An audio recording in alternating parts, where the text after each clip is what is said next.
큐티라이프 김목사입니다. 욥기 21장 1절로 6절입니다. 소발의 악인은 결국 망한다. 그 악인이 바로 너다. 라는 거침없는 주장을 들은 후에 욥이 입을 열어 대답합니다. 그는 친구들에게 자신의 처지를 주의 깊게 들어주는 것이 자신을 향한 위로라는 점을 밝히며 진정한 긍휼과 이해를 구합니다. 욥에게 있어서 세 친구는 재난을 주는 위로자들이었습니다. 욥은 자신의 한탄과 원망이 오직 하나님을 향한 것임을 친구들이 인식해 주길 간절히 원합니다. 욥은 친구들이 자신의 처참한 상황을 바라봐 주기를 그리고 이해하기를 바랍니다. 7절부터 13절입니다. 세 친구들이 각자의 논리로 인과응보 사상을 계속 욥에게 설명하자 욥은 이제 그들의 이론과 주장이 세상에서 그대로 적용되지는 않는다는 점을 들어서 이론을 제기합니다. 욥은 현실에서 평안과 부귀 영화를 누리며 장수하는 악인이 존재한다는 것, 그리고 그들이 다양한 면에서 성공과 번영을 누리고 있다는 점을 이야기합니다. 욥은 인과응보로 악인의 후손이 심판을 당한다는 것에 대해 반론을 제기합니다. 실제로 악인의 자손들은 그들의 아버지와 함께 든든한 힘과 도움을 받아 누립니다. 욥은 또한 악인의 집과 가산에 임하는 심판에 대해 반박합니다. 실제 악인의 집과 가족에게는 두려움이 아닌 평안이 깃들어 있고 하나님의 심판의 막대기가 임하지 않습니다. 현실에서 악인이 소유한 가축은 어려움도 없이 새끼를 베고 새끼를 낳아 가산이 점점 풍족해집니다. 욥이 현실의 삶에서 증명하듯이 악인이라고 해서 친구들의 주장처럼 항상 하나님의 보응과 심판의 그늘에 있어 불행하게 패망하고 그의 자손이나 가산이 다 없어지는 것은 아닙니다. 반대로 의인이라 해서 모두 하나님의 축복과 은혜를 항상 보장받을 수는 없습니다. 세상을 통치하는 데 들어있는 하나님의 생각이나 지혜를 나약하고 제한된 인간이 결코 측량하거나 가늠할 수 없습니다. 덧붙여 악인의 삶에서 나타나듯 사람이 안전함과 부귀 영화를 누린다 해서 하나님을 더 신뢰하거나 섬기지 않습니다. 사탄이 욥의 신앙은 하나님 주시는 번영과 축복 때문이라 일반화한 것은 옳지 않습니다. 하나님이 내리시는 축복으로 인해 하나님에 대한 신뢰와 의로운 삶의 추구가 자동적으로 이루어지지 않습니다. 오히려 우리도 보듯이 하나님의 축복을 받은 후 넘어지고 망하는 경우가 얼마나 많습니까? 끝으로 14절로 16절입니다. 욥은 악인의 번영 이면에 보이지 않는 근본적인 악의 문제가 자리 잡고 있고 그것이 바로 그들의 교만과 불경건함이라는 점을 간파합니다. 악인은 평안과 안녕에 만족하기만 할 뿐 하나님의 존재를 인정하지 않고 하나님과의 친밀한 교제 속에서 그를 의지하지 않고 그의 말씀을 알고 싶어 하지 않고 하나님께 기도드리지 않고 하나님이 그들의 삶에 개입하는 것을 전적으로 거부합니다. 악인은 하나님의 도에 대한 지식을 전혀 즐거워하지 않으므로 인간적인 눈으로 보기에 행복하지만 사실은 불행하고 어리석은 자입니다. 소발은 악인의 근본적인 문제를 탐욕으로 보았지만 욥은 소발의 생각이 미치지 못한 영의 문제에서 그 근원을 제대로 찾습니다. 욥은 악인이 바로 하나님의 존재를 받아들이기 거부하는 자라는 것을 제대로 파악하고 있었습니다.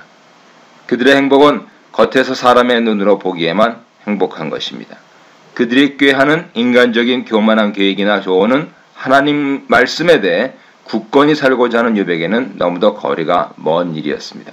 욥은 친구들이 자신이 악인이 아님을 알아주기를 원하고 있습니다. 고통 속에 있지만 악인의 꾀를 쫓지 않는 욥은 행복한 자이며 의인입니다. 큐티라이프 김목사입니다. 욥기 21장 17절 18절입니다. 욥은 계속해서 현실에서 풍요를 누리는 악인의 삶에 대해 언급하면서 세 친구의 악인은 멸망한다는 논중에 반기를 들고 있습니다. 19절 21절입니다. 덧붙여 욥은 악인의 징벌이 후손에게 미친다는 친구들의 주장에 반론을 제기합니다. 하나님은 악인의 자녀가 아니라 죄를 지은 바로 그 장본인에게 갚으셔서 그가 직접 깨닫도록 하셔야 한다고 욥은 주장합니다. 이와 같은 주장은 선지자 예레미야와 에스겔의 예언과 유사합니다.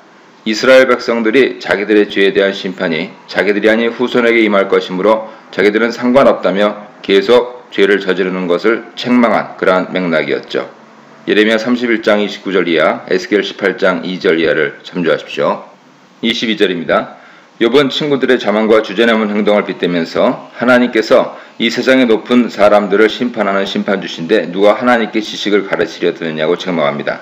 친구들은 전통, 유전을 통해서 배운 제한적인 지식과 경험을 너무 의존한 나머지 욥이나 이사야가 지적하고 있는 하나님의 무한하신 지혜와 헤아릴 수 없는 권능을 제대로 파악하지 못하고 하나님이 인간을 교훈하시는 스승이심을 알아차리지 못했다라고 하는 지적입니다. 23절 26절입니다.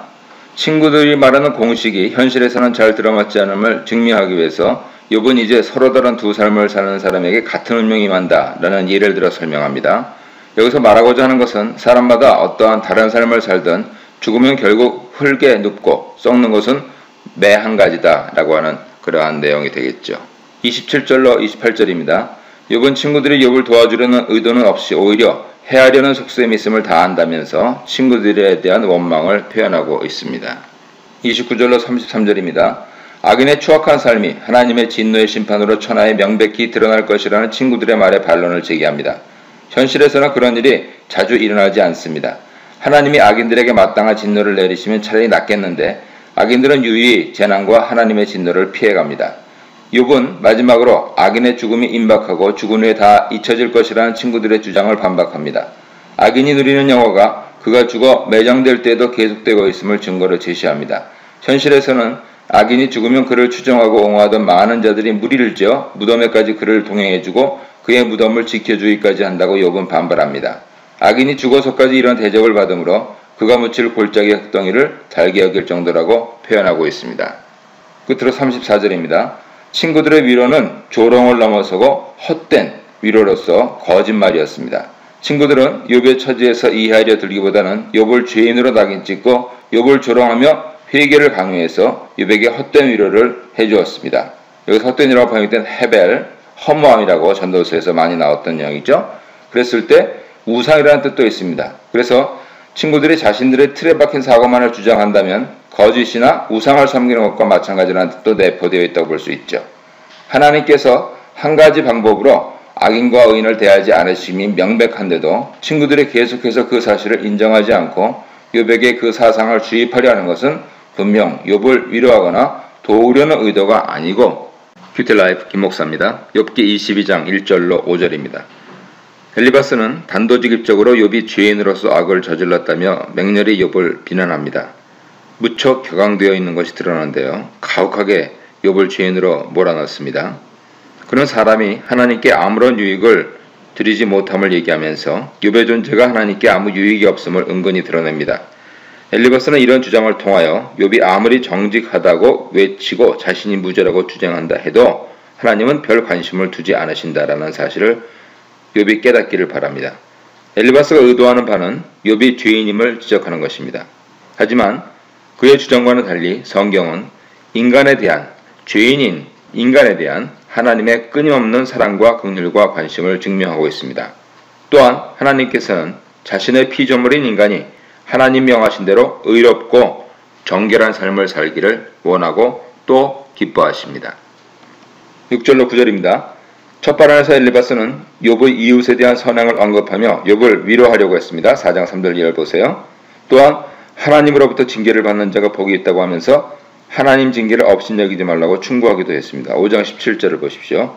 그러나 이제 그는 욥이 사회에 약하고 소외된 자들을 억압하고 학대하는 자라고 비난합니다. 그리고 욥에게 임한 모든 재앙이 바로 이러한 죄악들을 증명한다고 주장합니다. 엘리바스는 욥이 지은 죄의 목록을 크게 두 가지로 이웃에 대한 죄 6절에서 11절, 하나님께 대한 죄 12절에서 20절로 나누어서 나열합니다.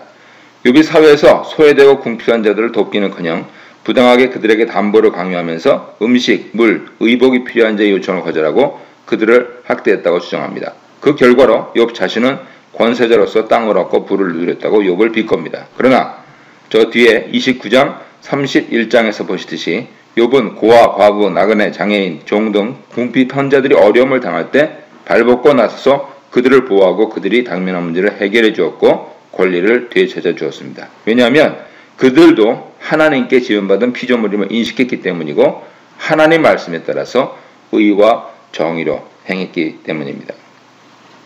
10절 11절입니다. 엘리바스는 빌더처럼 올무, 두려움, 어두움 등을 언급하면서 욥에게 닥친 재앙이 그의 죄에 대한 하나님의 심판이라고 단정하고 있습니다. 12절 14절입니다. 엘리바스는 이제 하나님에 대한 욥의 불경건한 사상과 태도를 다른 죄로 지목합니다. 엘리바스가 하나님의 절대성과 주권을 진술하고 있는 이유는 욥이 하나님께서 멀리 높은 하늘 위에 계시면서 그 아래에는 구름과 흑암이 드리워져 있어 자신의 악행을 모르실 것이라고 생각한다면서 그를 정죄하기 위함입니다. 하지만 욥은 4장 13장에서 분명히 말하듯이 하나님의 감찰을 확신하고 있는 믿음의 사람입니다. 끝으로 15절에서 20절입니다. 하나님에 대한 욥의 불경건한 생각을 질책한 엘리바스는 이제 그를 악인으로 몰아세웁니다. 엘리바스는 욥이 21장에서 악인이 불경건하여 하나님 존재를 인정하지 않음을 진술한 내용 14절로 15절을 보세요. 그와 유사하게 인용하면서 욥을 비웃습니다. 또한 욥과 같이 악인이 그런 식으로 하나님께 불경건했지만 하나님이 그들에게 평안한 삶을 주셨다는 데 동의합니다. 그러면서 또다시 욥의 말처럼 16절입니다. 21장 16절 그 말을 인용하면서 악인의 계획은 나와는 상관없다 라고 말하면서 욥을 조소하고 엘리바스 자신의 의로움을 나타냅니다. 그런 후에 엘리바스는 악인의 이러한 번영은 잠시일 뿐 그들과 그들의 소유는 곧 패망할 것이고 의인들이 이를 목격하며 입증할 것이다 라는 자신의 결론을 내립니다. 큐티라이프 김목사입니다. 욥기 22장 21절로 25절입니다. 엘리바스는 어조를 바꾸어서 욥에게 하나님께 회개하라고 권고합니다. 그는 하나님께 항변하지 않고 현실을 받아들여야 사람의 마음에 조화로움 그리고 평안이 깃든다고 생각하고 있습니다. 첫째, 욥에게 화목하고 평안하라고 권면합니다. 화목하라는 것은 욥 자신이 죄로 인해 심판을 받고 있다는 현재 상황을 받아들이고 죄인임을 인정함으로써 하나님 뜻에 익숙해지라는 의미입니다. 평안하라는 조언은 큰 죄를 지어서 하나님과의 관계가 깨졌으므로 이제 화해하여 다시 평화를 되찾으라는 그러한 의미가 되겠습니다. 여기에 따르는 결과로 복이 임할 것이라고 엘리바스는 말합니다. 그가 욥의 복의 회복을 언급하는 이유는 욥이 과거 부귀영화를 누렸던 때를 회복하기를 원한다고 믿고 있기 때문입니다. 둘째, 엘리바스는 욥에게 하나님의 가르침을 마음에 두라고 조언합니다. 엘리바스가 하나님의 가르침이라고 지칭하는 것은 모세율법이라기보다는 과거 지혜로운 선조들이 하나님께로부터 받은 통찰력 그리고 그렇게 규정된 가르침이라고 이해하면 좋겠습니다. 셋째로 엘리바스는 욥에게 그가 따르던 악인의 길에서 돌이켜 하나님께로 돌아가라고 권면합니다. 엘리바스의 말은 잠언 4장, 이사야 55장의 경고와 같은 맥락입니다. 하나님께 돌아갈 때 유익에 대해서 지음을 받는다라고 하는데요. 그 뜻은 욥이 죄 사함을 받고 다시 예전처럼 건강을 회복하고 잃은 재물을 회복할 것이라는 의미를 내포하고 있습니다. 한편 악인의 길에서 하나님의 길로 돌이켰음을 증명하기 위해서는 불의를 멀리해야 한다라고 강조하고 있습니다. 넷째로 엘리바스는 욥에게 세상 보화에 마음을 두지 말라고 조언합니다. 엘리바스는 욥이 부귀를 불의한 방법으로 쌓았다고 추측했습니다. 그러니 보화의 마음을 빼앗기지 말고 그것에 큰 의미를 두지 말라고 충고합니다. 사람이 재물을 돌같이 여겨서 개울에 버릴 수 있을 때 하나님께서 그에게 보화가 되어 주실 것이라고 덧붙이고 있습니다. 26, 28절입니다. 엘리바스는 하나님께 돌아올 때 진정한 기쁨이 생기고 하나님 앞에서 얼굴을 들 수 있을 것이라고 설명합니다. 하나님 자녀로 회복될 때 욥의 영적인 부분도 회복되고 큰 변화를 가져온다고 말합니다. 욥이 간청해도 하나님은 응답하지 않으셨는데 이제 욥이 자신의 죄를 인정하고 회개하면 하나님께서 기도에 응답하실 것이라고 말합니다. 욥은 하나님께 서원의 제사를 드릴 수 있게 되고 이로써 하나님과 완전한 화해의 기쁨을 누리게 될 것이라고 말합니다. 그가 무슨 일을 결정하며 하나님께 물을 것이니까 욥이 기도하는 것마다 이루어질 것이라고 합니다. 흑암이 빛으로 바뀌어서 욥과 그가 가는 길을 비출 것이므로 욥은 하나님의 세밀한 인도를 받을 것이라고 말합니다. 그래서 그가 하는 일이 형통할 것이라고 말합니다. 끝으로 22절 30절입니다. 하나님과의 관계가 회복되었으므로 이제 욥은 사람들과의 관계에서도 변화를 보게 될 것입니다. 왜냐하면 하나님께서는 겸손한 자를 돕고 구원하시기 때문입니다. 하나님께 죄를 회개하면 하나님의 용서와 구원을 받을 것이라고 말합니다. 덩달아 다른 죄인들까지도 회개하게 되어서 하나님의 용서와 구원을 받게 될 것이라고 덧붙입니다. 욥이 자신의 죄인됨을 인정하고 하나님께 순복할 때 욥과 타인과의 관계가 회복되고 더 나아가 타인에게 하나님의 용서와 구원의 기회를 주는 자가 될 것이라는 말을 합니다. 엘리바스는 그의 발언의 마지막까지 욥에게 죄 인정 그리고 회개를 촉구하고 있습니다. 엘리바스의 말은 하나님이 원하시는 거룩한 백성으로 돌아오기 위한 회개의 적절한 지침을 보여주는 내용으로 가득 차 있습니다.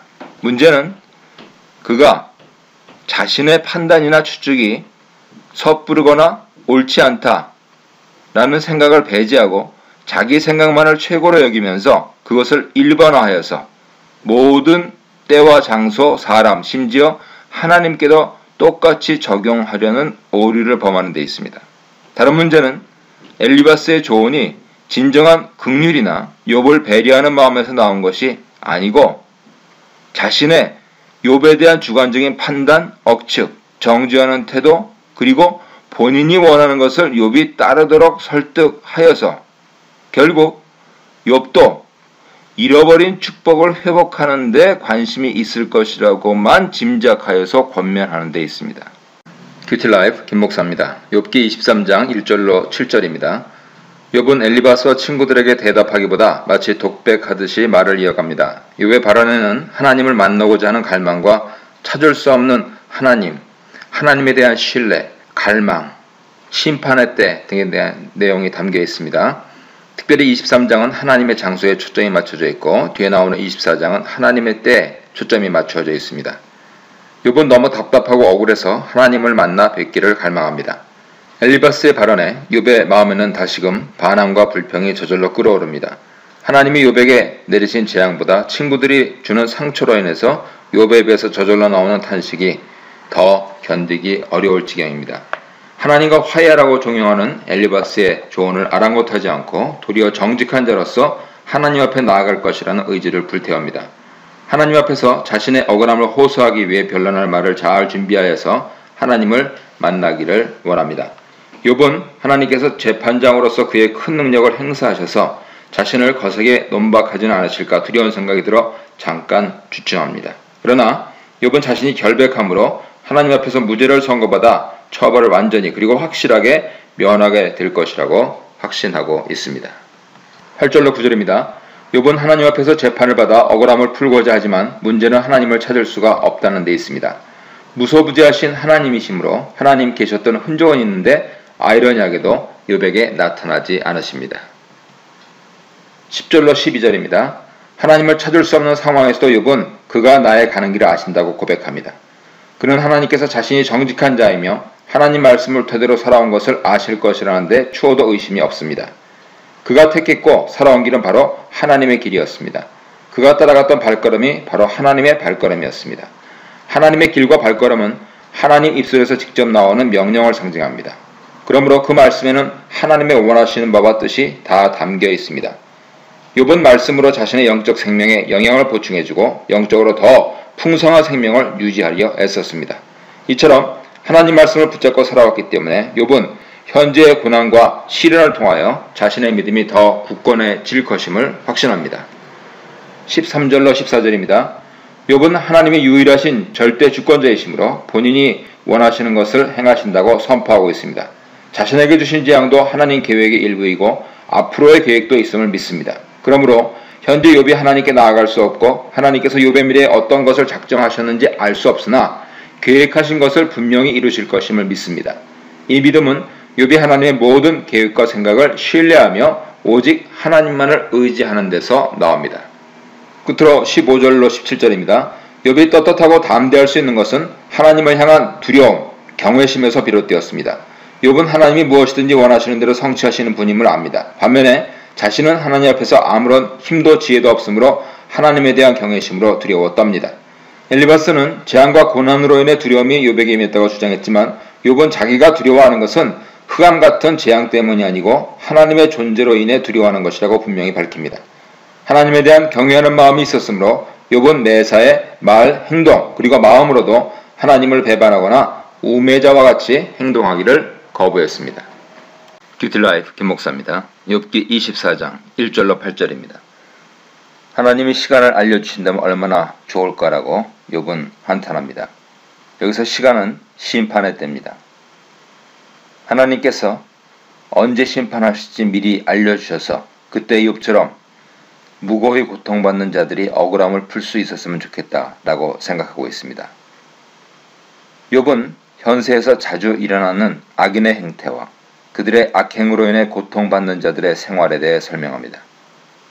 어떤 악인은 속임수를 써서 남의 경계표를 수정하여 땅을 늘리기도 하고 남의 소유를 빼앗아 자기의 부를 축적합니다. 그래서 고아나 과부나 가난한 자들, 하나님이 사회에서 특별히 관심을 두고 돌보라고 명령하신 대상들이죠. 출애굽기 22장, 이사야 1장, 야고보서 1장을 보십시오. 그분들이 앞을 다투어 악인을 피하여 숨습니다. 악인은 하나님 말씀을 완전히 거절하며 자신들 눈에 보기에만 좋은 대로 행하는 불의한 자, 미련한 자들입니다. 그들은 가난한 자들의 생계수단을 빼앗고 그래서 가난한 자들은 광야와 남의 밭에 나가 일을 하면서 자신과 자식을 위한 음식을 마련하려고 하지만 노동력만을 착취당하고 손에 들어온 음식은 거의 없습니다. 더구나 악인에게 옷을 뺏겨 벗은 몸으로 추위에 떨며 밤을 지냅니다. 욥은 빚을 못 갚는 과부의 품에서 아이를 강제로 빼앗고 가난한 자의 옷마저 착취하는 악인을 고발합니다. 빚을 받아야 하는 것은 당연한 일이지만 채무자의 가장 아끼는 아이와 물건, 옷을 강제로 뺏는 일은 채권자의 욕심과 폭력에서 비롯된 것이므로 악한 행위가 됩니다. 그들이 죽어가며 하나님께 도움을 부르짖어도 하나님은 그들을 외면하고 계십니다. 고통을 당하는 자에게 하나님께서 침묵하시니 욥의 탄식이 늘어갑니다. 욥은 악인들을 광명을 배반하는 자들, 즉 빛이신 하나님을 거역하는 자들이라고 정의합니다. 살인, 간음, 도적 같은 악인들은 자기들이 저지르는 죄가 탄로나지 않게 밤에 주로 활동합니다. 악인들에게 있어서 아침은 죽음의 그늘과 같습니다. 그들은 아침 광명이 주는 밝음과 따뜻함을 누리지 못합니다. 이들은 영적으로 빛이 되시는 하나님을 결코 알 수 없습니다. 18절로 20절입니다. 하나님을 모르고 방자하게 어둠의 삶을 사는 악인들에게 하나님의 심판이 내릴 것이 선포됩니다. 첫째, 악인에게 죽음이 속히 임할 것입니다. 둘째, 악인의 소유에 저주가 있을 것입니다. 셋째, 타인들이 악인의 존재를 기억하지 않을 것입니다. 넷째, 악인이 쫓던 불의가 끝날 것입니다. 욥은 악인의 횡포에 대해 하나님 심판이 있을 것이라고 확신합니다.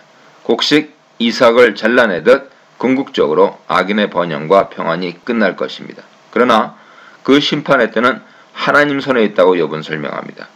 하나님이 심판을 내리고 안 내리고 하는 것은 전적으로 하나님의 자유로운 선택이며 권리임을 인정합니다. 그렇지만 욥은 하나님의 정직한 자들이 악인의 심판을 볼 수 있기를 여전히 고대하며 기도합니다. 사람뿐 아니라 자연과 생물에게까지 그 영향력이 미치는 가까운 미래이기도 하고 먼 미래이기도 한 하나님의 심판의 날은 가난한 자들에게, 의인들에게 구원의 날입니다. 한편 하나님은 심판을 자주 미루십니다.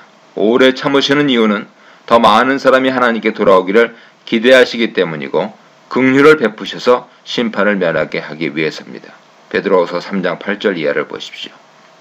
이렇듯 하나님의 정의와 공평 그리고 하나님의 긍휼이 여전히 함께 세상에 임합니다.